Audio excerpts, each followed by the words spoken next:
I just filmed this now twice and I screwed up. This is so hard. Guys,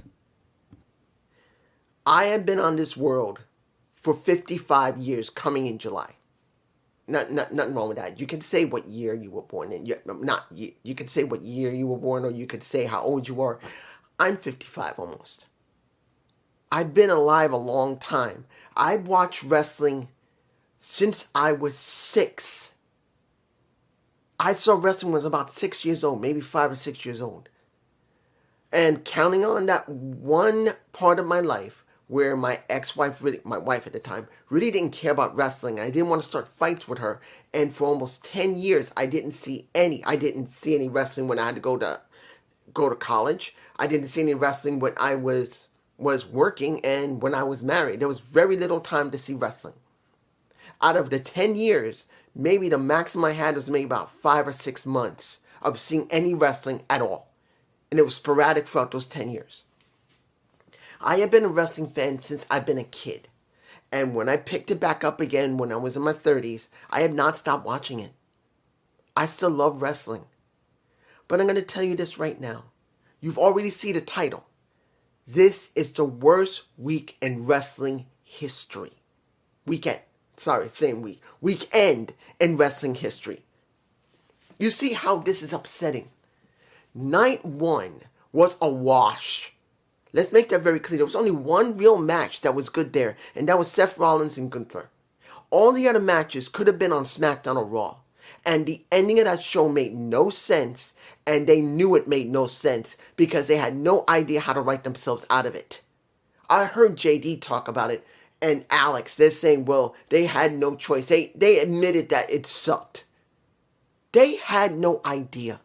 They may have been stuck with Ari's decision to put Pat in the show, but they could have tried to write their way out of it, and they didn't. They had no clue how to write their way out of it. So that's why it was so bad. So many people believe because of all the ads, and that was the killer for a lot of people. It was over 3 hours. And the ads was killing everybody. And you would think, okay, TKO, of course, this is for them. This is all the advertising for them, all the stars there, all the celebrities there, all the influencers, that's there, and this will be for us. This is our show Sunday. Nope. I'm going to give you a list. Calm. So, I may be laughing, but I'm actually very angry. I'm going to tell you everything that was going on before I start going into matches, so I don't get distracted. And I'm going to make this clear. This is going to be a long-ass video. I'm not doing it because I want to just rant, but I want to be as detailed as possible, and I couldn't be detailed about everything because I know I missed something. First thing, we had 3 separate types of ads. I want to make this clear. We had a maximum of about maybe 34 to 36 ads, but it was broken between 3 categories. 3. The first one was the general ads that we had, that when they went off after the matches, you would see them before we will be right back, or that we saw Hulk Hogan, which we saw him again, his documentary. Then we had the WWE ads. That was the second set of ads that we got on the show. And the third set of ads is right when they're about to start the match and they start talking about them. Here, the amount of ads that we had that once the match was over and they switched over was 15 ads, if I'm correct. 15 ads just for the regular advertisement they get the sponsorships and stuff from. Then WWE's own ads. 11 sponsoring for SummerSlam, sponsoring for any toys they were considering, any type of app that's going there, anything, clothing, what they had on the show for this part of WrestleMania. It was 11 of them. And then the ads they started talking about right before the match or maybe just slightly after the match. That was 9, if I'm correct. So you got maybe about 36 ads across all of it, not counting when they would show old scenes of former WrestleManias, or they would show old scenes of Hulk Hogan, or they would show old scenes or anything when they go to We Will Be Right Back. Taking all of that and not counting all the same celebrities not the same celebrity, a whole bunch of celebrities they showed, another guy that was on commentary that didn't talk, all together, out of 3 hours and 30 minutes, if I'm correct, we had roughly, with ads from the 3 categories, and We Will Be Right Back, which will be dead air, 1 hour and 40 minutes.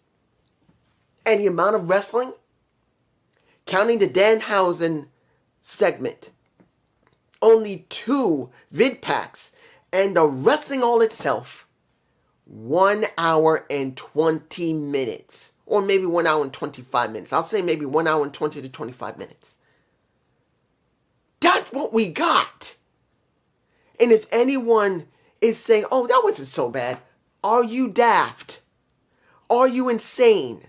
People paid, understand, not talking about the people in the arena who paid thousands of dollars, not hundreds. Many of them were thousands of dollars just to go there and had to sit and wait and listen to music and just sit there for 3 hours and 30 minutes where there was probably nothing to do. Unless they brought someone out to keep them entertained, there was nothing for them to do but just sit there and wait between segments. But the people at home who paid $40, $50, not counting if they went on the app and understand, ESPN had their app, and I believe I have it in my face. And that's one of the matches there, and it showed after 7 o'clock, you have to go to the app and watch ESPN's streaming of WrestleMania. If I got it, it's in my face. If not, you'll see it later. But I'm telling you, this was bullshit. This was disgustingly bad, incredibly bad corporate.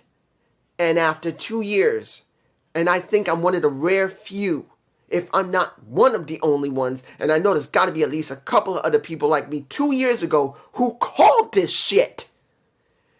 WWE doesn't exist anymore. There is no WWE. I've stated it myself. In fact, you know what I'm going to do on this WrestleMania?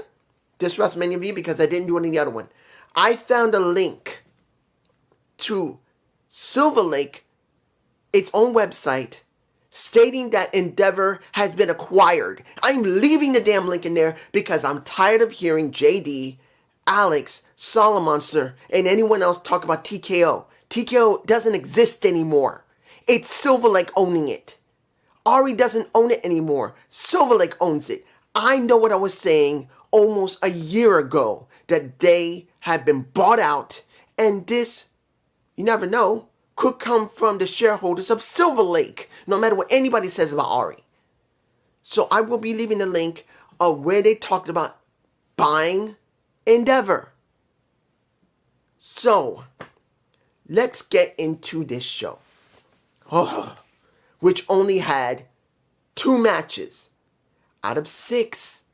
2 matches that were relevant. First match, Brock Lesnar versus Ubafemi. In fact, I was actually happy to see this as the opening, because this was the match that I was very curious about to see what was going to happen to Oba. Because I knew Oba was going to be something when he first started in NXT. It took some time to let him build up, but I knew that eventually he could be somebody. I knew it. Like Trick Williams, like Carmelo Hayes, like Sol Ruka. I called them. Not saying that other people didn't see what I see, but I called it. So Obafemi comes out. Brock Lesnar comes out. And understand, if I'm right, you know how long it took them to get out there? Roughly about 5 minutes to get into the ring before they started doing the wrestling match. The match only lasted 6 or 7 minutes. It was a squash match. Let me say that again. It was a freaking squash match. They literally laid Brock Lesnar out for him to destroy.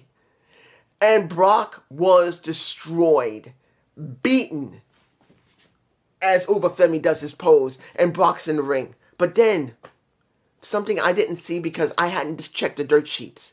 I don't even know if anyone else has. And if they did, I'm glad I didn't see it because guess what?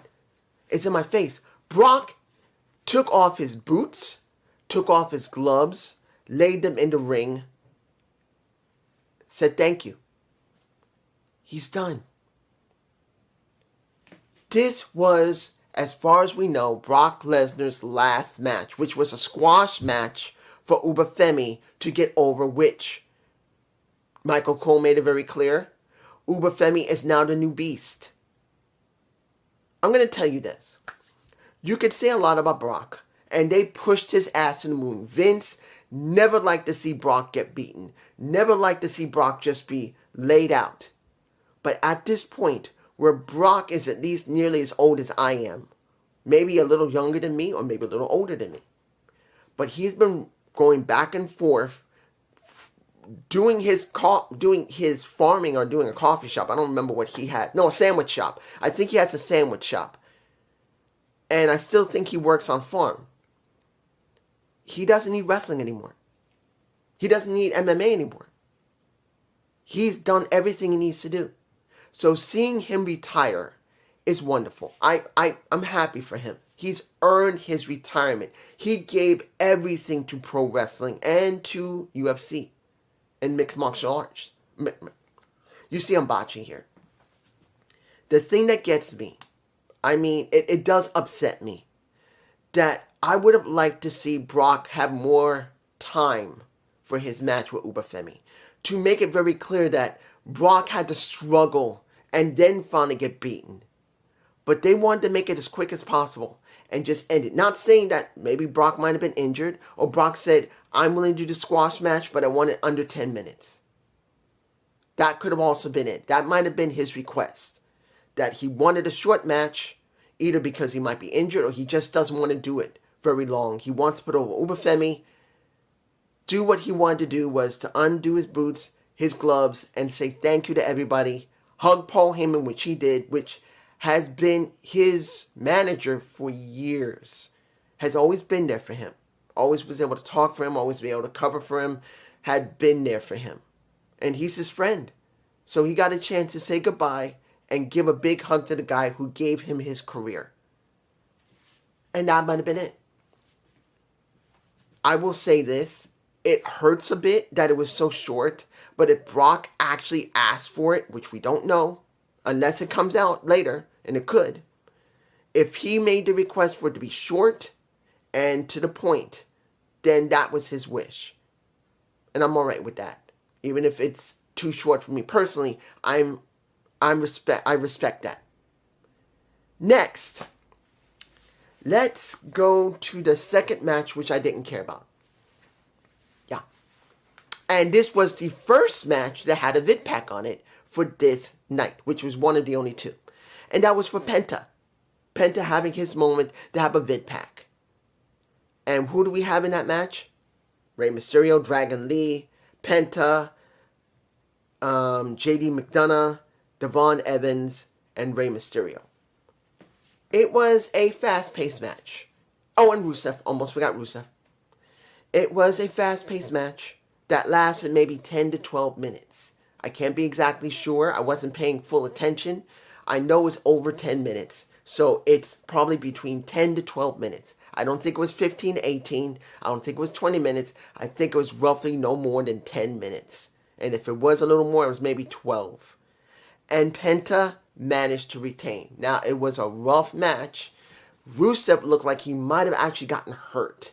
When he jumped off the ladder at one point, and I believe it was with Dragon Lee that grabbed him.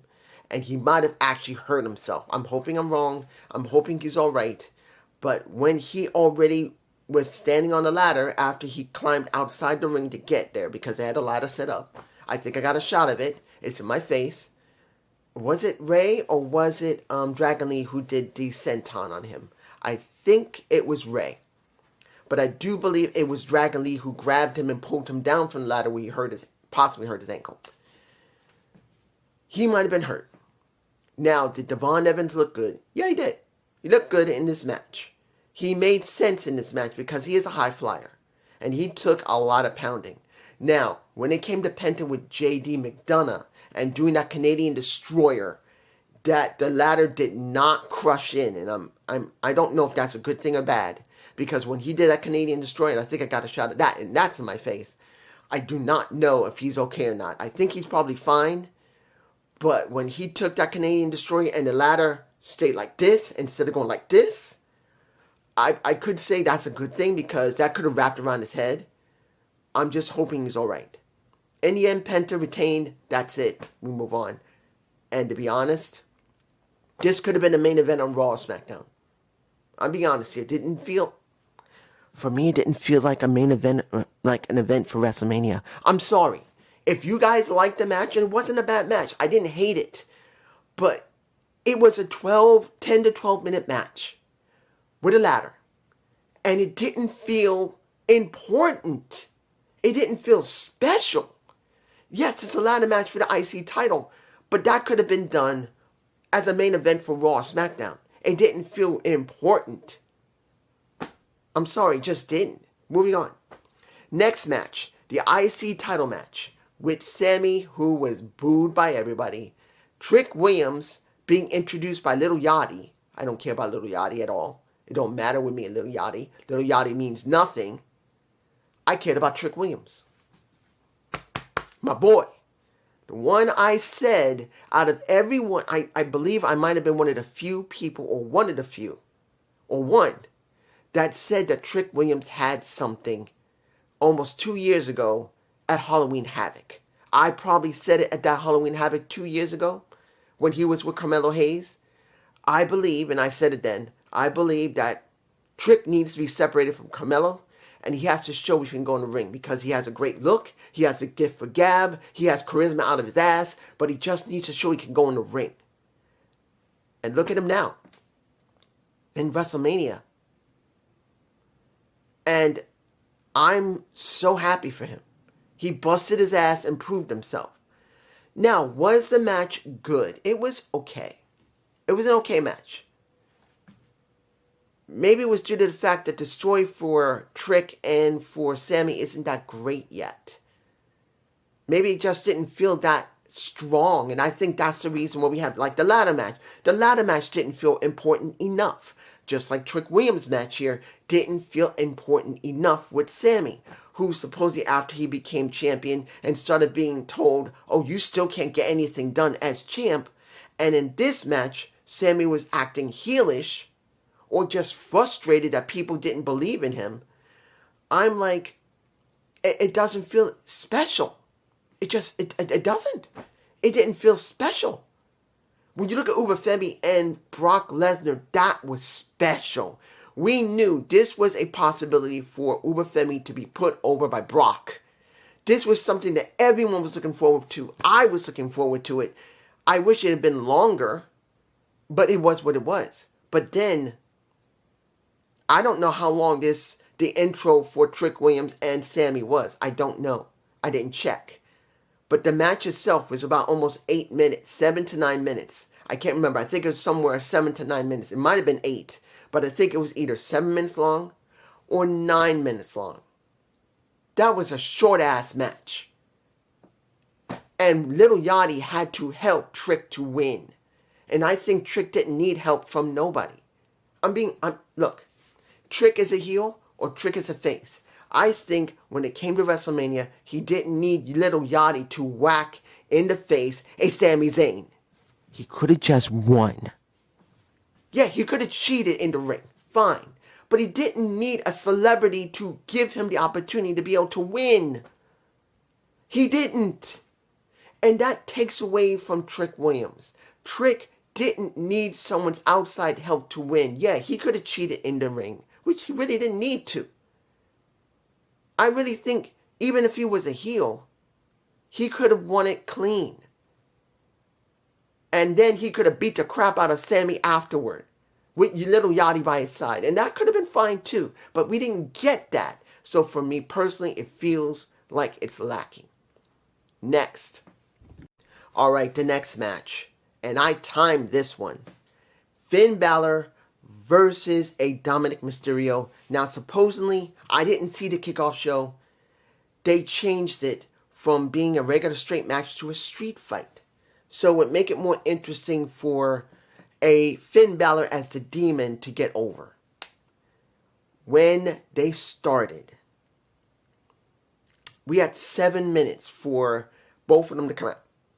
You got Dom with a whole bunch of people in lucha masks, white lucha masks, and some flags, Mexican flags, came out. I think I got a picture of it. It's on my face.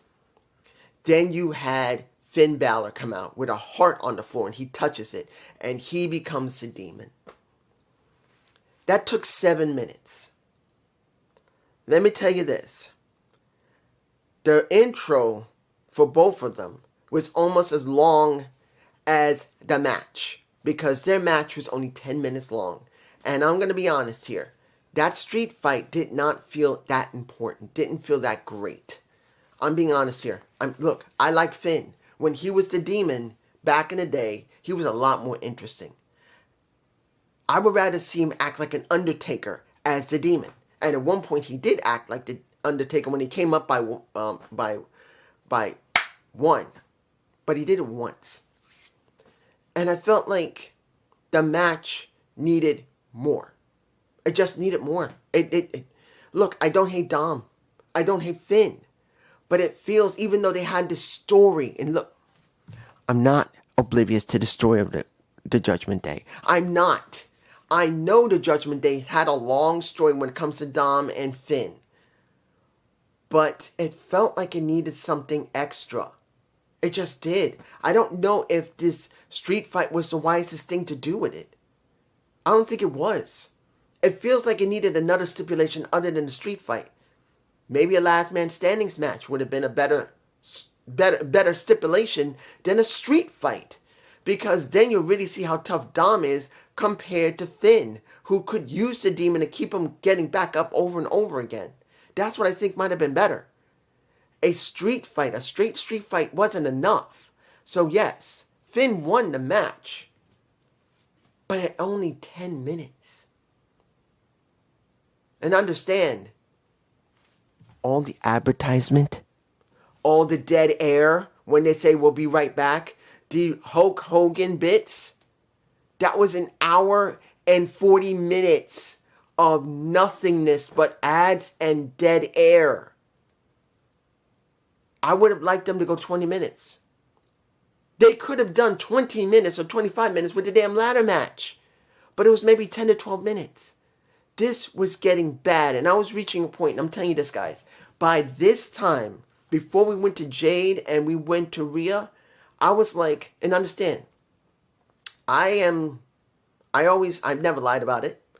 I usually, at certain times, I'm watching streaming, and I'm in a chat. I'm in a chat.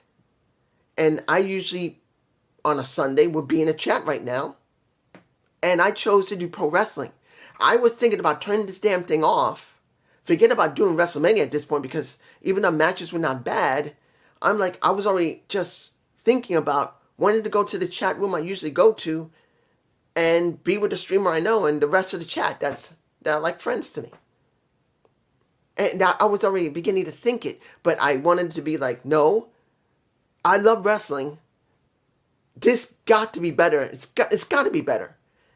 Then we went to Jade and Rhea Ripley. Let me give it to you like this.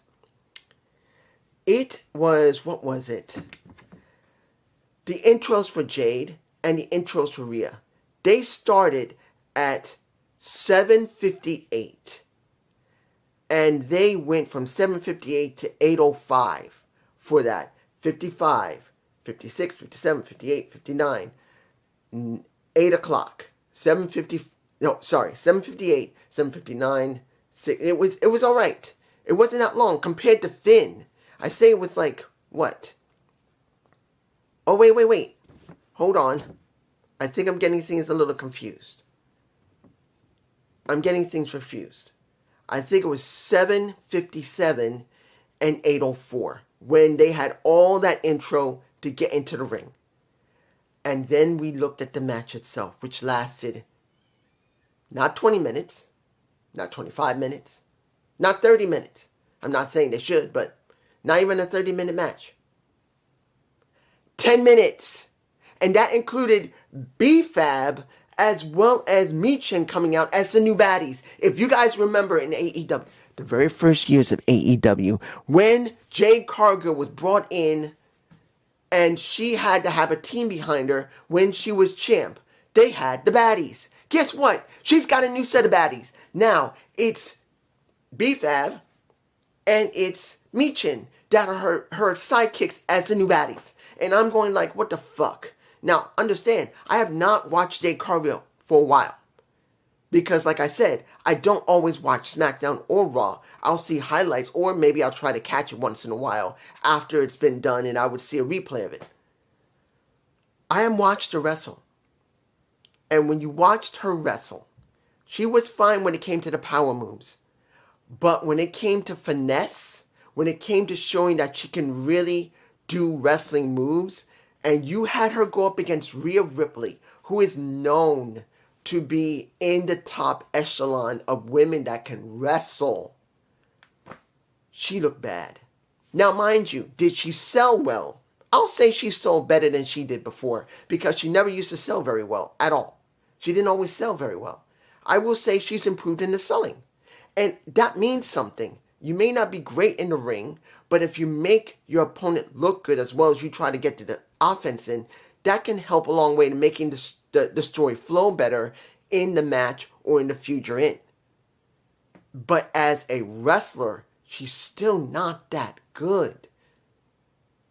She had a couple of moments where she looked good when she did her power moves, but anything else didn't look good. Even some of the punches she threw, particularly that both the women had long nails, but at least you could say when it came to Rhea, she knows how to be able to use a good punch, even with long nails. Jade did not look very good when she was throwing punches with long nails. She just didn't. She was like, and Rhea's going, at least curving it and making her hand like this so at least it looks good. Jade didn't do it. Even though she could sell the hits, she wasn't good delivering them, and most of the moves she gave, headlocks, looked a little sloppy.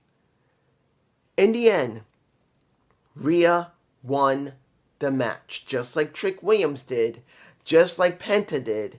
Rhea won. And I'm fine with that. Rhea regaining her title is not a bad thing for me personally. I didn't have a problem with it. I'm hoping that they'll do something with her, but I don't know.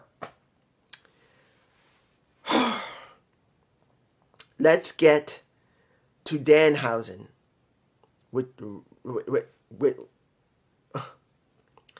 We got John Cena come back out. He did the beginning of the show. He did it here. He said we now have 55,255 people all over 2 nights. 115,072 people across night 1 and night 2. Everyone cheers to a certain extent.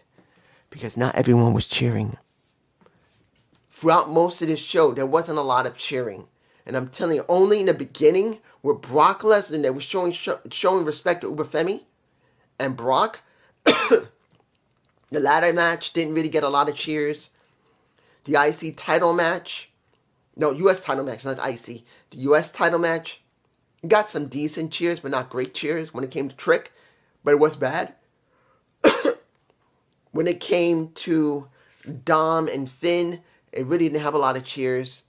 When it came to Rhea and Jade, they had some good cheers, but it wasn't lasting very long. Because they can see how well Jade was working.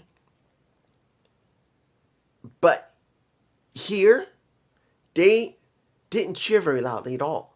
When it came to the announcement of how many people came across 2 nights. And then when The Miz came in with Wilson, his protege, because I didn't watch it, I'm like, The Miz just feels like an afterthought. Last year, he didn't get his moment. He wants it now. John shakes the hand of Wilson. I forgot his name. From I forgot what they're called. I forgot. It's been so long. Pretty Deadly. and shake hands. And I'm like, okay, who's coming out? It's a Danhausen. Danhausen does come out, but this time he comes out with midgets. And it's Michael Cole says, hey, I'm only saying what they said. Call us midgets. Don't call us little people. They're midget wrestlers. They want to be known as midget wrestlers, and that's if they're midget wrestlers, and that's what they want to be called. And he comes out in a car. He has all of them following behind him in that car, that mini car. He gets into the ring with all of them. And he goes to John Cena, shakes his hand and says, hey, how you doing? A big fan. And then you get the Miz saying, what do you think you're doing? Don't shake his hand.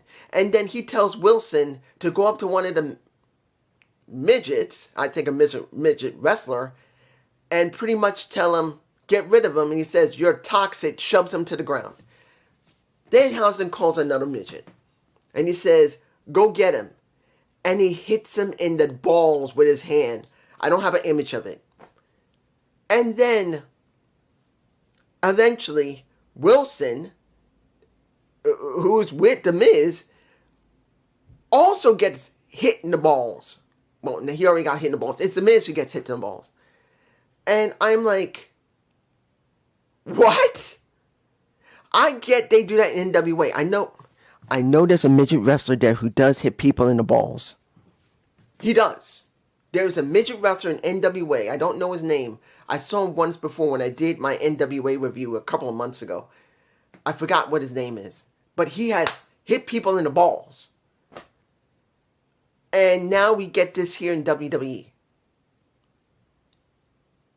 So, we have resorted let's make this clear. Was it funny to a certain extent? I'm sure people laughed at it. Of course. I laughed a little bit myself. But now we have resorted to this point where we have to get midget wrestlers, or just midgets in general, little people, as many people would say you should call them, but there are people who rather be called midgets. And pretty much punches people in the nuts and in the dick. We never needed that before. We never needed to have people have to hit people like that in the nuts and the dick. If you look at AEW, they would do that because they're more edgier than WWE. But WWE now, it's like they are willing to do anything to get a pop out of people. When they didn't need to do that. They just need to give good writing and good wrestling. They can't even do that anymore. And I'm like, shit, that's so bad. It doesn't really even feel funny. Knowing and understand, the year before last, the WrestleMania then, not in 2025, 2024, 2 years ago, was well done. You didn't need that type of stunt to get over, to make people really care. You didn't need it. But here you do? It's like they lost their minds on what really needs to be done in writing. And then we finally get the match. The final match. The only match that was exciting and the longest in the show. And that one went 35 minutes. And that was Roman Reigns versus CM Punk. They took, how long? 13 minutes for their intros to come in. CM Punk coming down the ramp. And having visuals of him when he was young, going through all the stages. Same for Roman Reigns. Same thing. Building them up on screen for their vid pack. And then displaying them as they're walking down the ramp as well. And that was good. That was fine.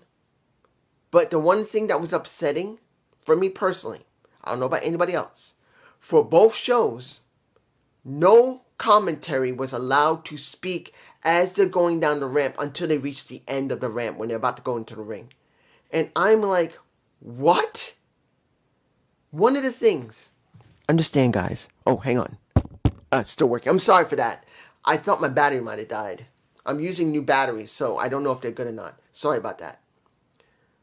But one of the things, if you have never noticed, when it comes to pro wrestling, the commentary team are extremely important in making it clear what these people are like, what the stories are, what they mean to the company, what they mean to them as commentators, if they like them, if they hate them. And for most of night 1 and night 2, they weren't allowed to speak when going down the ramp. It was like they were barred from speaking until they reached the bottom of the ramp.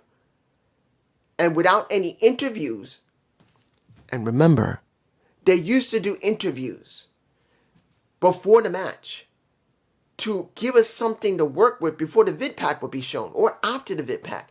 All we had left was commentary for both Michael Cole and Bray Wyatt to give us something to be interested in. And it was like every time when someone was coming down a ramp, they had to keep their mouth shut until they reached the bottom of that ramp and when they were about to get into the ring.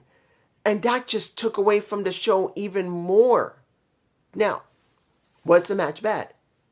I could say at the very beginning it was kind of childish, to be honest, because they're trying to outdo each other and act exactly like each other. And that was the problem for me personally, because if CM Punk is trying to show he's the best in the world, more better than Roman, who has been tribal chief for a long time, you want to be some type of stark contrast. At first, they were trying to show that one is better than the other, one is stronger than the other, one is smarter than the other. Fine. But then during the match, they started doing each other's moves. You started seeing the tribal chief trying to do the GTS. And then you see CM Punk starting to do the either a spear or the Superman punch. I didn't like that. Now, when it went away from that, and when you saw CM Punk hung up in the corner of the Tree of Woe, but on the outside, and then you see Roman Reigns gave him a straight punch to the face. Let's make it very clear. I don't know if I got a shot of him trying to give him a straight punch to the face as he's trying to dive on him, but he legitimately actually hit him in the mouth. And he started bleeding from the mouth. Actually started bleeding. Of course, later, we see that CM Punk got hit in the head with some steps, which there was no disqualification. And people would say, well, the ref is letting this go. No. Why was that done? If you're trying to show who is the best in the world, you can let them go through the table. That was for the Spanish commentary team. Fine. You can let them go through the regular table with Michael Cole and Wade Barrett. But grabbing the steel steps and then hitting Roman takes him and hitting CM Punk in the head, that took away from it. Because that should have been automatic disqualification. They're saying, well, the ref can't. Yes, the ref is supposed to. It didn't need to go that far unless you were going to do a stipulation match. It was like they realized how fucked up last night was with Randy and with Cody, and they were trying everything they could think of to make this better. A longer match, and willing to throw anything to the wall to see if it sticks. Was it a bad match? No. I'm telling you right now, that was not a bad match. It was a good match, but it had elements in that match that really made no sense. Either they were just playing off of each other. At one point in the beginning of the match, you see CM Punk talking to Roman, then started laughing. What was going on? It was like they were screwing around in this match, and then when they finally got serious, that's when it got good. By the time it was all over, both of them were spent. But Roman managed to do how many spears on him? He did 3 Superman punches and at least 2 spears on CM Punk, which was finished. He was wiped out. He was already exhausted, and he finished them off, and Roman is now champion again. I have a picture of him with the title. It's going to be in my face, and that probably will be my thumbnail too. This was the worst weekend for pro wrestling. This was the worst weekend in pro wrestling history, guys. It's not that one match was bad. Almost every match didn't matter. That's the problem here, guys. This is the major problem. It's not about if the match quality on every match was garbage, because many of the matches were alright. It's that they didn't feel important. The reason that WrestleMania exists is to take everything that's been built over a year, many feuds, many stories, people's development, and you throw it on this show to make them feel important. Because they deserve for it. They deserve it. After a whole year from the last year that WrestleMania happened, they bust their ass to make people care about them, to make them care about their wrestling, their charisma, their mic skills, their in-ring work of being a leader in a match. Showing that you have done your job as a heel, done your job as a face, work together as a faction. Something that would bring you all together as one important thing. Relevancy. And we didn't have almost none of that. Yes, Seth Rollins and Gunther was a great match, but was that an important story? No. It was more about Seth Rollins and the vision, but he couldn't do anything because Braun Breaker was hurt and Bronson Reed was hurt, and Braun Breaker came back and people said that Braun Breaker's spear was terrible. And they are right. His second spear was terrible. The first one was semi-alright. The second one, after he dashed down there, he botched it. But there's your story there. And when you look at the rest of this entire card on the first night, where Randy working with Pat made no sense. They ruined the main event of night one. And they knew they ruined it. And they had to just admit it. And then when you look at night two, it felt irrelevant. The matches there, the first match was one of the most special and important matches, even though it was too short for me personally. It was understandable. Uber Femi was going to be put over by Brock Lesnar, and he was. In practically almost a squash match, which actually was a squash match. But then Brock retired. He put his boots in the ring, his gloves in the ring. He said, thank you, I love you all. And he left. That makes another person retired from pro wrestling. Then the rest of the matches there didn't feel as important as they should. I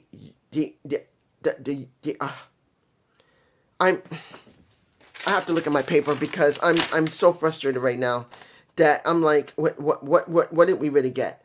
Look. Last night, Charlotte, Alexa Bliss didn't feel important. Yes, we had Paige that came back, and that was important. That felt special.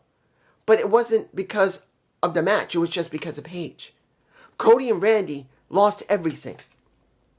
The IC match between Becky and AJ Lee didn't mean anything. Look, the 6-man tag in the very opening from last night was not important. Jacob against Drew was a good match, but it didn't feel that important. Why? Because Drew has been in the same character for now 3.5 years, and he's done the same thing, being a bitch, complaining that everyone is taking a moment away from him, and he wants revenge on them. And nothing new. And then this show, the U.S. title with Sammy, didn't feel that important, and it should have. When it came to the street fight, it should have been maybe a last man standing match. That would have been more important. And it should have lasted longer than 10 minutes. 10 minutes, I checked. The IC match, the ladder match, should have felt more important for Penta. But it didn't. Even with Rey Mysterio in there, even with Rusev in there, and the new young OG, who did a good job in that match, didn't feel important enough. He got his moment. And it's good to see that he did a good job in there. Hopefully JD McDonough didn't get hurt.